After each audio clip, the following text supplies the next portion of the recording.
চতুর্থ অধ্যায় আমার লেখালেখি হিসাব। এই অধ্যায়টা থেকে আইসিটিতে তোমার যে প্রশ্নগুলো আসবেই আসবে যেখান থেকে, সেটা চলো দেখে নিই মাত্র 2টা পেজে। সো প্রথমে দেখো অফিস বাটন, এবং অফিস বাটনের সাথে সাথে এর যে কাজগুলো আছে সেগুলো কিন্তু খুবই ইম্পর্টেন্ট। সেভ দিয়ে কি করতে হয়, ওপেন দিয়ে কি করতে হয়, সেভ অ্যাজ, ক্লোজ, নিউ, এগুলো কিন্তু মাল্টিপল টাইম এমসিকিউতে আসছে। তারপরে যদি দেখো টেক্সট সাজানোর জন্য আসলে আমাদেরকে কি করতে হবে এবং কোন অপশনটা আসলে আমরা কোন মেনুতে পাবো, এই পয়েন্টটা কিন্তু খুবই ইম্পর্টেন্ট। তারপর দেখো ডকুমেন্ট আকর্ষণীয় করার জন্য আসলে আমরা কি কি করে থাকি, টেবিল যোগ করা, ছবি যোগ করা, পৃষ্ঠা নাম্বার, ওয়ার্ড আর্ট, এই প্রত্যেকটা পয়েন্ট কোথা থেকে আমরা আসলে পাই, কোন আইকনে আমরা পাই, কোন আইকনের মধ্যে, কোন রিবনের মধ্যে আমরা পাই, কোন গ্রুপের অন্তর্ভুক্ত, এই পয়েন্টগুলো কিন্তু খুবই ইম্পর্টেন্ট, অবশ্যই পড়ে যাবা।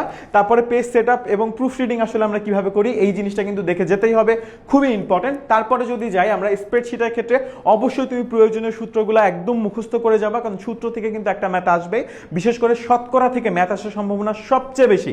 এবং তার পাশাপাশি একটা গোল্ডেন রুল আছে যে আমরা কিভাবে আসলে কোনো কিছু ব্যবহার করি, যে যখন ফর্মুলা ইউজ করি সবসময় কিন্তু আগে একটা কি দিতে হবে, ইকুয়াল সাইন দিতে হবে।